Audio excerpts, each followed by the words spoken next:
Yesterday, we discussed the Ben Sora Mora, that the rebellious child who steals from his father and his mother, buys meat and wine, and the parents bring him to Bezdin, and the Bezdin forewarned the child. The child's 13 years old, he's an adult, so he has liability for his behavior, and they give him lashes. And they forewarn him, and they tell him, if you repeat this one more time, you're going to be put to death. Why? Because this foretells that you're developing an addiction here, and ultimately that addiction will lead that you're going to consume all your parents' assets to support this habit. And if you're not able to, you're going to become a highwayman, and you will steal from people, and eventually it will lead that you become a murderer. And that's why the parents are bringing the child to the Bezdin, to try to nip it in the bud, that it shouldn't evolve into this serious condition of addiction. The Gemara tells us in Sanhedrin, Ben Sora Mora lo hoya v'lo asad lios. The case of Ben Sora Mora would never ever happened, and it can never ever happen. And the Gemara goes to explain, because all the criteria you have to meet to establish that child as a Ben Sora Mora, when you bring him to Bezdin, it's something which is an impossibility. Just for the physical sense. Physical criteria are not able to be met, therefore, it never was and never will happen. So the Gemara asks, so why does the Torah state it? If it's something which cannot actually ever manifest itself, so why does the Torah discuss this case? So the Gemara answers, Lidrush l'kabel schar, to study it and receive reward for studying it. That's the Gemara's answer. So the obvious question is, which is asked by Rabbeinu Bachio, if the purpose of stating the parsha of Ben Sora Mora is to study it and to receive reward, the Mishnah tells us in Brachos that if one said Kriya Shema after the Zman, although one does not fulfill this obligation of Kriya Shema, one is accredited for Talmud Torah. So if Kabul Schar means Talmud Torah, what does that be Ben Sora Mora? What does that have? What do we have to discuss this scenario of the rebellious child? Anything you study in Torah, any psukim, you receive reward for studying them. What's the value specifically of studying Ben Sora Mora? What's the Kabul Schar? So Rabbeinu Bachya says, what is the lesson of Ben Sora Mora? What is the takeaway? Whoever heard of a parent taking his own child to Bezdin, having him flogged, and ultimately having him put to death? What about Rachmei Aval Aben? The parent has mercy for his child, knowing what it means to report on your child who will end his life. How do you do such a thing? What's the answer? He says the story of Ben Sora Mora is the equivalent of the Akedah. The Akedah. Avram Avinu, he had the child at the age of 100. The way he valued Yitzchak, the way he loved Yitzchak. And Hashem says, bring him up as a burnt offering. Avram Avinu did not hesitate. His love for God surpassed his love for his child. Identically, the story of Ben Sora Mora is that despite the love you have for your child, you don't allow that love to delude yourself, and you submit to the will of Hashem. Hashem says, ultimately, this child will become a highwayman and commit murder. Yeah, it's mutav sheyamus zakev al yamus chayev. That he should die more instantly than more liable and culpable. But a person says he's immature. He just entered into adulthood. We come up with 1,000 reasons why, and we'll convince ourselves we shouldn't take him. But Hashem says this is the reality. The reality is that's where it's going. So you have to suppress your own feelings and negate them for what Hashem says. So the Ben Sora Mora, what it is, it's a semblance of the Akedah. That despite our conflicts of interest, the love for Hashem has to be the overriding factor, and we have to do the will of God. That's Lidrus l'kabel schar. You study it and you internalize it, and understanding to what degree you have to submit to Hashem, that's l'kabel schar. We're not talking about schar of Talmud Torah. Schar of Talmud Torah, you can say Kriya Shema over 25 times. You'll have Talmud Torah. We're talking the schar is the lesson, the takeaway, that you'll have an understanding of what it means to serve Hashem, to what degree you're supposed to serve God. That's the understanding. That's Rabbeinu Bachya. That's Lidrus Kabul Schar. What happens if the person didn't have that inner strength to bring his child to Bezdin? And he says, it's not going to happen. It's not going to happen. He's not going to become the highwayman. I'll do everything possible to prevent it from happening. But ultimately, it does happen. So it does happen. What happens? The child is going to be put to death as an adult. So therefore, the Torah juxtaposes the Ben Soromor in this next pasuk. Sheni Chav Beis. Chia b'ish chet nishvat moves. If a man transgressed and the verdict was to be put to death. Vuhumos. And he's put to death. Vesaliso soloates. You must display his remains on a tree, meaning on an elevated location. The Mishnah tells us in Sanhedrin, Kol haniskolim nitolim. A person who's put to death through skila, you display his remains until nightfall.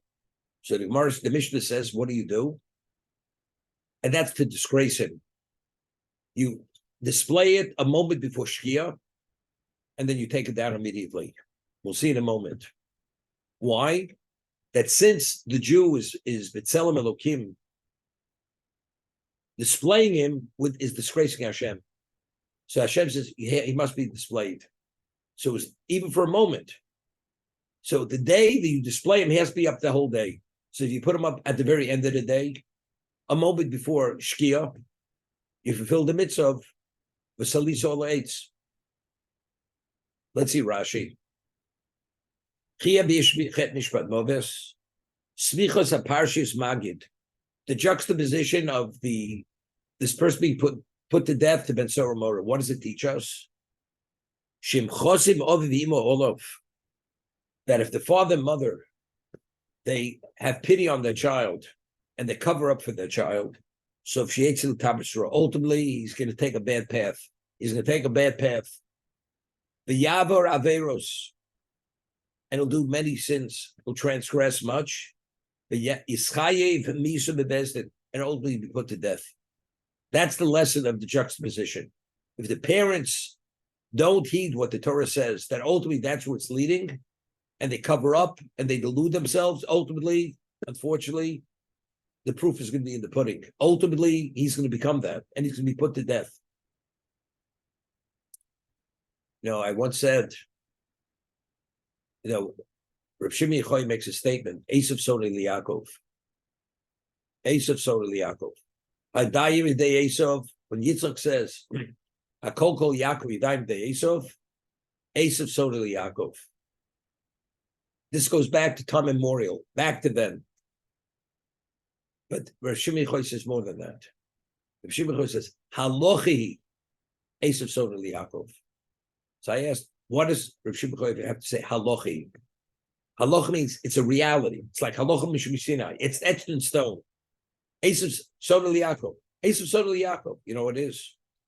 As much as you see the Esav being nice to you, and the way you read the script, this Esav is an exception to the rule. Bottom line, halachi. As much as you want to believe and process it, that's not the case, halachi. It's a reality. The reality is Esav Sodei Yaakov. The Torah says it's a reality.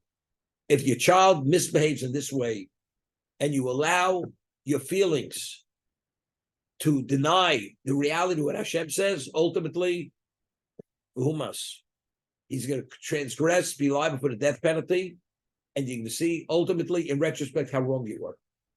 Halachi, Esav Sodei Yaakov. Halachi, the Torah says, and so Moreh, the parents have to rein in on him. regardless of the what of the cost factor, and that's the Akedah. So it's interesting. Throughout our lives, we have many challenges, and sometimes the challenges are literally Herculean challenges. And you meet the challenge despite the difficulty, and you make the sacrifice. What is that? It's the Akedah. As much I would want to believe that it's not what it is, I don't fool myself. And I'm willing to bite the bullet because that's what Hashem wants. I should bite the bullet. That's the takeaway. That's a semblance of the Akedah. And that's what we say, Lefum Tzara Agro, in Pirkei Avos. Lefum Tzara Agro, based on the degree of pain, of difficulty, that determines the level of reward. Because the more you demonstrate your selfless dedication to Hashem, and that's what it's all about. Because that's a semblance of the Akedah, and that's what Avram had done with Yitzchak. So it comes out like this. Satan is always sniping at us. He always wants to bring prosecution on us. And you have in your quiver, you have schus. It's not a schus you put on tefillin. The merit you have is that you bit the bullet many times. People didn't go to work on Shabbos, although they knew they weren't going to have a job to support their families, and this family is going hungry. They didn't cross that line. Many people failed. We're not passing judgment on anyone, but it was a very tough decision. It was a tough challenge. It's a known fact. All those who did not go to work on Shabbos, the vast majority, who are their children, great-grandchildren, great-grandchildren? They're all observant Jews. The ones who did go to work on Shabbos, because they don't have that schus, their children are not necessarily even Shomer Shabbos, maybe even assimilated. But the ones who sacrificed for Hashem, despite the difficulty, that's a semblance of the Akedah. I'm willing to give it all up. But my children are going hungry. I'll pay tuition, although I'm taking bread out of my own mouth to provide that Torah education for my children. I couldn't send them to public school. No. Despite the cost factor, I do it. That's Akedah. That's a semi-Akedah. That's a Bensora Mora. I'll work it out. We all try to convince ourselves differently. But if you go and you rise above that conflict, we see from that's a semi-Akedah. And Hashem values it as that. But Talisa also alates. After he's put to death, you display his remains on a tree. Doesn't mean a tree is growing. The Gemara says you take a post, insert it in the ground, and you display his remains on that post. Rabbi Sidi Omru Kalan Skolin Nitoli. It's a Mishnah in Sanhedrin. Whoever stoned, his remains have to be displayed. The curse of God, the disgrace of God is suspended. One, God forbid, blasphemes Hashem. He deserves to be put to death with skila, with stoning. It says, Lo solin nivlos aloetz. You should not leave it overnight on the tree. He covered tigrena biyom. Ahu. He must be buried on that day.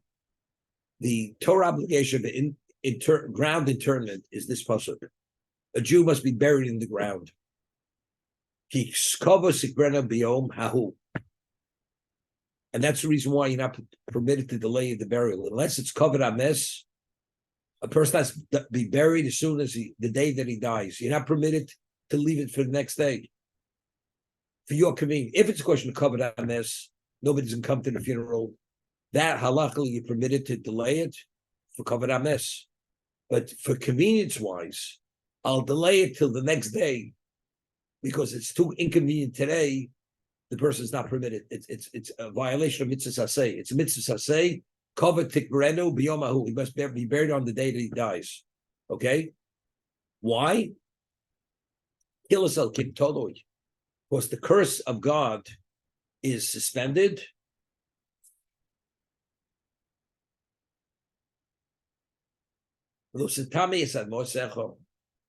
And you should not contaminate your land. Take a look in Rashi.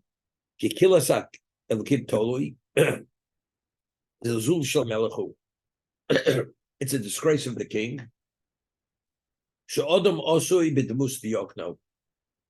A Jew was created in the image of his maker. And we are his children. It's analogous. Two brothers were identical twins. Famous Chazal. One of the twins became the king. The other one was a highwayman, and he was caught and he was hanged. And his remains are hanging. So now they see this person hanging. What do people say? He's an exact replica of his brother who's the king. Omer Hamelech Tolui. So people say the king is hanging there. So what does the king say? Tziva Melech Voridu. The king gives the order, take him down, because it's a disgrace to the king. Because that person has the identical features as the king. What klola means, the person is being taken lightly. He's being disgraced. Because you don't appreciate the value of that person or whatever it is, therefore you take it lightly and you abuse it. By David.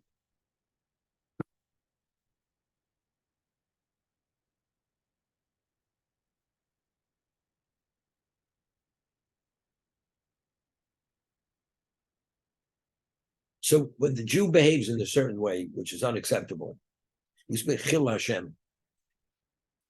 A Jew has robes to Chil Hashem. When a Jew misbehaves, what does it look like? We're saying you're not permitted to leave the remains of the Jew suspended because the Jew is bonim, and we reflect the image of God, and therefore it's the ultimate level of disgrace. We're disgracing Hashem. So the Jew is b'demus yukno. He's Selam Elokim, and he misbehaves.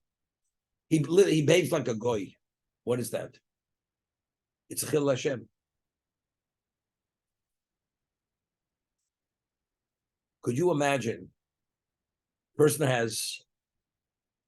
a non-Jew looks exactly like a Jew, identical for whatever reason, and he goes and he's Mechal Shabbos and he eats non-kosher, and people say, "Look, Rabbi so and so, he's doing this, he's doing that." How does it reflect on that person who people believe that is the person? It's a disgrace.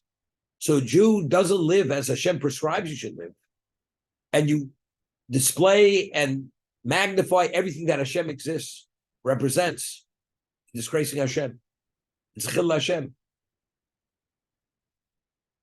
Just conceptually speaking, that's what it is.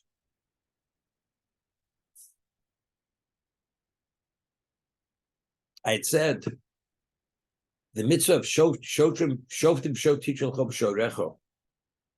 Every community has to have a bezdin, and you have to have law enforcers. That's a bezdin of 23 judges of that special qualification. Smicha Moshe Rabbeinu. They're able to put a person to death. Those are the verdicts they can issue.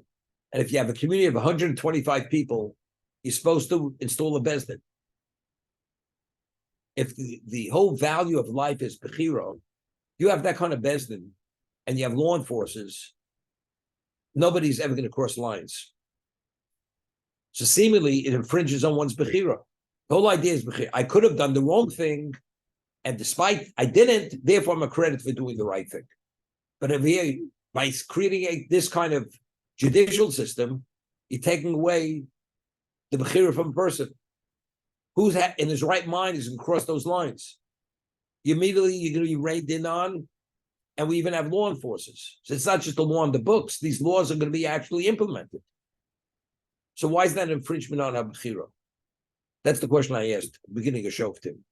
So what I had said then was, Lo Tirtzach, who's in the right mind is going to commit murder if you're going to be put to death? Who's going to be in Chal Shabbos if you're going to be put to death? If you eat a kazayis of nevelo, you're subject to malchus. You know what malchus means? Is it worth eating a kazayis, the volume of an olive of not kosher meat? You could be laid up for 3 years recovering from your injuries, from being whipped, getting lashes. So what happened to Bechira? So what I said was, we're created in God's image. We're his children. Hashem says that option to be murderers, to be adulterers, to do incest. That's for the goyim. That's not for my children. My children, their Bechira, the way it manifests itself, do you do the mitzvah lishma? Do you do a shlo lishma? Do you do it when it's infused with yira or with ava? That's the way Hashem wants the Bechira to manifest itself among Jews. Because that's my children. Well, it's like a person goes to the but everybody's doing it. Everybody's not my child. You're my child. Therefore, it's irrelevant to me what other people are doing. That's the understanding. That's killis el-kim totally. If the Jew is Tzelem Elokim, he can't be displayed because you're disgracing God.